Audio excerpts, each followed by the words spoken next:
بسم اللہ الرحمن الرحیم۔ اللہ تعالیٰ نے اس امت پر بہت احسان فرمایا اور اس کے لیے نیکیوں کا اجر و ثواب بہت زیادہ بڑھا دیا اور بڑے بڑے اعمال کے متبادل چھوٹے چھوٹے اعمال عطا فرمائے کہ انسان چھوٹے اعمال کو سر انجام دے تو اس پر بھی اللہ کی طرف سے بڑے اعمال کے برابر ثواب ملتا ہے۔ تو ان اعمال میں سے ایک عظیم الشان عمل عمرہ کرنا ہے۔ حج اور عمرہ یہ ہر مسلمان کی خواہش ہے، ہر صاحب ایمان چاہتا ہے کہ امام الانبیاء حضرت محمد الرسول اللہ صلی اللہ علیہ وسلم کے روضہ اقدس پر حاضری کی سعادت نصیب ہو، بیت اللہ شریف کی حاضری کی سعادت نصیب ہو، صفا مروہ کی سعی انسان کے مقدر میں آئے، تو ہر صاحب ایمان یہ چاہتا ہے، لیکن اخراجات کی وجہ سے، زاد راہ کی وجہ سے بعض اوقات انسان کی دلی چاہت ہوتی ہے لیکن وہ چاہت، وہ خواہش پائے تکمیل کو نہیں پہنچ سکتی۔ تو حدیث مبارکہ میں چند اعمال ایسے ہیں جب کوئی شخص ان اعمال کو گھر بیٹھے کرتا ہے تو اللہ تعالیٰ اپنے فضل سے اس کو مکمل، کامل، تام عمرے کا اجر و ثواب عطا فرماتے ہیں۔ سبحان اللہ، کتنا احسان عظیم ہے کہ گھر بیٹھے انسان کو حج اور عمرے کا ثواب ملتا رہے۔ مسند احمد شریف کی حدیث پاک ہے اور اس حدیث پاک میں الفاظ ہیں، حضرت ابو امامہ رضی اللہ تعالیٰ عنہ نے رسول اللہ صلی اللہ علیہ وسلم سے نقل فرمایا کہ جو شخص فرض نماز باجماعت ادائیگی، فرض نماز کی باجماعت ادائیگی کے لیے چلتا ہے، یعنی کوشش کرتا ہے، اٹھتا ہے اور جاتا ہے، تو یہ فرض نماز کی ادائیگی کے لیے جانا حج کی طرح ہے،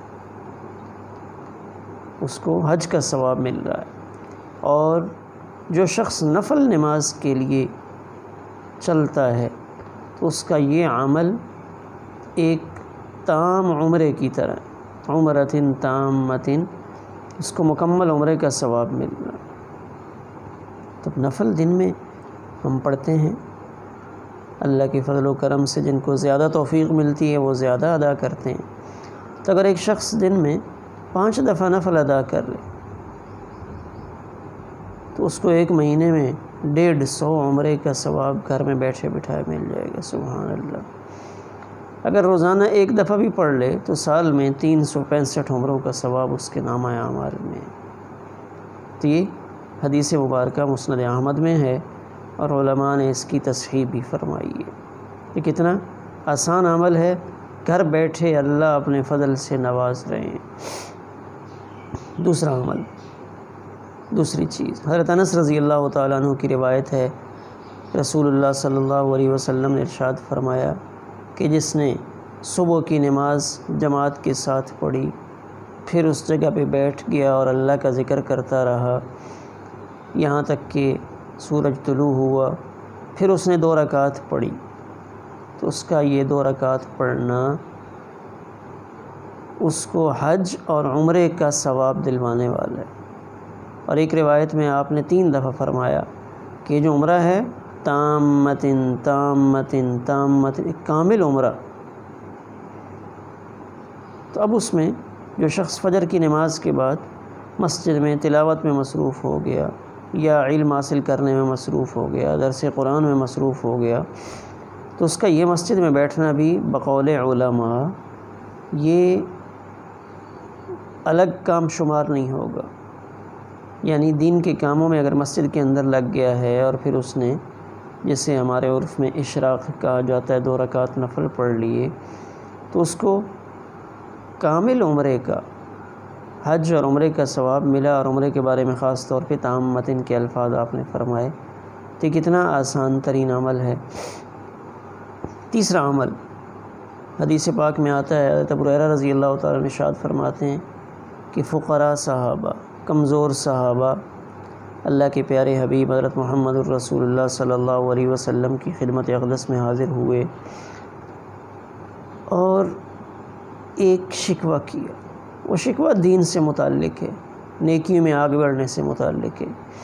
عرض کیا اللہ کے حبیب، جو مالدار صحابہ ہیں وہ بدنی اعمال میں ہمارے ساتھ شریک ہوتے ہیں، نماز بھی پڑھتے ہیں، روزہ بھی رکھتے ہیں، لیکن جو اعمال ہیں جن میں مال کی ضرورت ہے تو وہ ہم سے آگے بڑھ جاتے ہیں. ہمارے پاس مال نہیں ہے، ہم معاشی اعتبار سے کمزور ہیں، ہم چاہتے ہیں کہ ہمیں بھی زیادہ اجر ملے. اب ان کے پاس مال ہے، وہ حج بھی کرتے ہیں، جہاد میں بھی شریک ہوتے ہیں اور صدقہ و خیرات بھی کرتے ہیں، عمرہ بھی کرتے ہیں. تو ہمارے پاس اتنی وسعت نہیں ہے، تو ہم کیا کریں؟ تو اللہ کے پیارے پیغمبر صلی اللہ علیہ وسلم نے ارشاد فرمایا، تم ہر فرض نماز کے بعد، یعنی ہر نماز کے بعد 33 دفعہ سبحان اللہ، 33 دفعہ الحمدللہ اور 33 دفعہ اللہ اکبر یا 34 دفعہ اللہ اکبر، روایات مختلف ہیں. تو یہ تسبیحات کر لو تو اس دن تم سے آگے بڑھنے والا کوئی نہیں ہوگا، ہاں جس نے یہ عمل کیا ہو. تب اس حدیث پاک میں وہ جو سوال کرنے والے صحابہ ہیں وہ ان کے الفاظ ہیں کہ وہ حج بھی کرتے ہیں، وہ عمرہ بھی کرتے ہیں.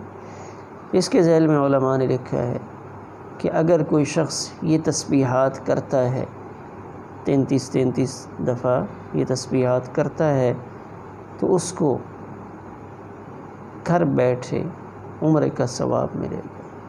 چونکہ ان کے سوال میں عمرہ شامل تھا، اللہ کے پیارے پیغمبر نے ان کلمات کے دوام کے ساتھ پڑھنے کو عمرہ کا متبادل قرار دیا.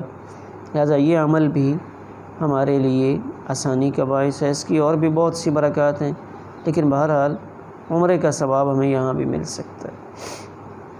چوتھا عمل وہ خاص ہے مکہ مکرمہ میں موجود لوگوں کے لیے کہ آپ نے ارشاد فرمایا، من تطہر فی بیتہ، کہ جس نے گھر میں غسل کیا یا اپنے ہوٹل میں کمرے میں اس نے غسل کیا، وضو کیا، پھر وہ مسجد قباء میں آیا اور اس نے وہاں پہ نماز پڑھی، تو اس کے لیے کاجر عمرۃ، اس کے لیے عمرے کا اجر ہے. تو ایک شخص مسجد قباء میں دن میں 5 دفعہ جا کے نفل پڑھ لے، 10 دفعہ پڑھ لے، تو اس کو اتنے عمروں کا ثواب بفضلہ تعالی ملے گا. یہ آسان عمل ہے. تو جو ہمارے دوست وہاں موجود ہوتے ہیں، خاص طور پہ اپنی معیشت کے لیے جاتے ہیں، کاروبار کے لیے جاتے ہیں، تو اگر وہ ساتھ یہ کام بھی کرتے رہیں اور ممکن ہو تو مسجد قباء میں اپنی حاضری یقینی بنائیں، فرائض کی ادائیگی کے ساتھ نوافل بھی پڑھیں، تو ان کے نامہ اعمال میں نیکیوں کا ذخیرہ بڑھتا چلا جائے گا.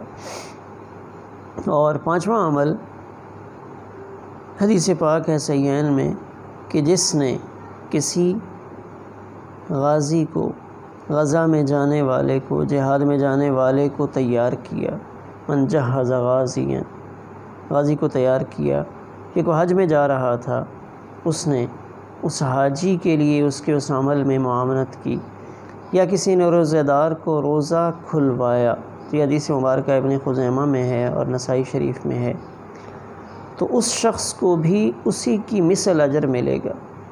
جس نے مجاہد کو سامان فراہم کیا، اس کو اس مجاہد کے جہاد کی طرح اجر ملے گا.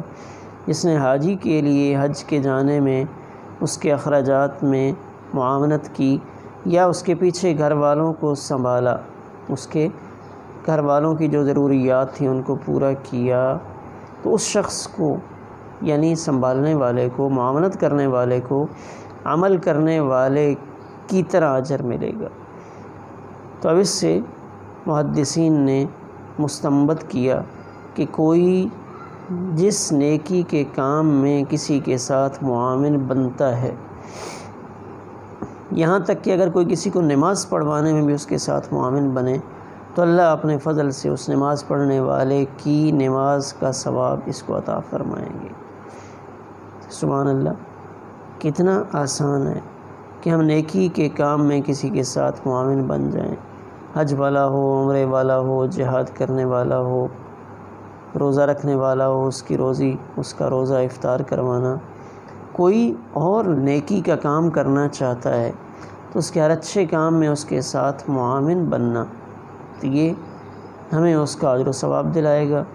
تو اس طرح عمرے والا کوئی عمرے پہ جانا چاہتا ہے تو اس کے ساتھ کچھ تعاون کر دینا، یا ایک شخص کے دل میں طلب ہے، خود نہیں جا سکتا تو وہ کسی کو بھیج دے تو وہ عمرے کا ثواب حاصل کر لے گا۔ یعنی ایک بڑا آسان سا اصول شریعت مطہرہ نے دیا۔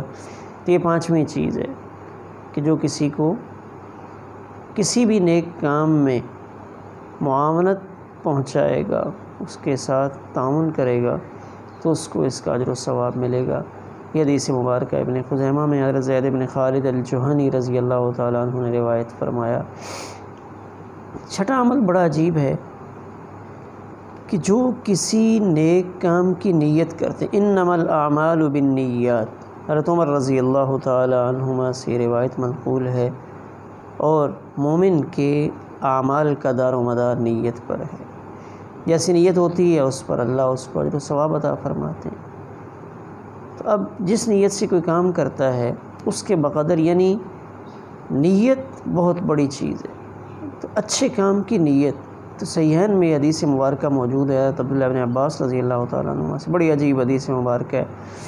من ہم بحسنۃ فلم يعملها كتبها اللہ له عنده حسنۃ کاملۃ، جس نے کسی نیک کام کا ارادہ کیا لیکن وہ نیک کام کر نہیں سکا تو اللہ اس کے نامہ اعمال میں ایک کامل نیکی لکھ دیتے ہیں۔ تو اس نے ایک کام کا ارادہ کیا، مثلا کسی نے عمرے کا ارادہ کیا لیکن وہ نہیں جا سکا تو اللہ کامل عمرے کا ثواب اس کے نامہ اعمال میں لکھ دیں گے، نہیں جا سکا تب بھی۔ لیکن اگر کوئی نیکی کی نیت کرتا ہے اور پھر وہ نیک کام کر لیتا ہے تو پھر حدیث مبارکہ کے الفاظ ہیں کہ اللہ تعالیٰ اس کے اس نیک عمل پر 10 گنا سے لے کر 700 گنا تک، اور اس سے جتنا بڑھاتے جائیں اللہ تعالیٰ اس کو اجر و ثواب عطا فرماتے ہیں۔ اور اس کے برعکس اگر گناہ کا معاملہ دیکھ لیا جائے، ایک شخص نے گناہ کا پروگرام بنایا لیکن اس نے وہ گناہ نہیں کیا، گناہ کا پروگرام بنایا لیکن وہ گناہ نہیں کیا، تو اللہ ایک کامل نیکی اس کے نامہ اعمال میں لکھتے ہیں، سبحان اللہ۔ لیکن اگر اس سے گناہ سرزد ہو گیا تو اب گناہ میں ڈبل نہیں ہے یا اضافہ نہیں ہے، اگر کسی سے ایک گناہ ہوا تو ایک گناہ ہی اس کے نامہ اعمال میں لکھا جاتا ہے۔ تب اس حدیث مبارکہ میں مومن کی نیت بتائی گئی۔ تب ایک شخص نیت کر لے تو اس کی نیت پر اس کو بفضلہ تعالی عمرے کا ثواب ملے گا۔ یہ حدیث مبارکہ بہت واضح ہے اور اس کی بڑی تفصیل ہے۔ تو غرض یہ 6 چیزیں اگر کوئی اختیار کرتا ہے اور ان کو اپناتا ہے تو اللہ تعالیٰ گھر بیٹھے اس کو بفضلہ تعالی اپنے خصوصی فضل و کرم سے عمرے کا ثواب عطا فرماتے چلے جائیں گے، اور اللہ سے مانگتے بھی رہنا چاہیے۔ ہاں، حج اور عمرہ جو حقیقی طور پہ سر انجام دیا جائے اس کی ایک علیحدہ کیفیت ہے۔ اگر کسی شخص پر حج فرض ہے تو وہ اس میں غفلت نہ کرے کہ میں یہ عمل کرتا رہوں گا تو میرا حج ادا ہو جائے گا، ایسا نہیں ہے، اس کو اپنا حج ادا کرنا چاہیے۔ تو بہرحال یہ نیک اعمال ہیں۔ اللہ تعالی ہم سب کو بار بار روضہ رسول کی حاضری بھی نصیب فرمائے اور بیت اللہ شریف کی زیارت زندگی میں بار بار نصیب فرمائے، طواف کی عبادت اللہ تعالی ہم سب کو نصیب فرمائے۔ والسلام علیکم ورحمۃ اللہ۔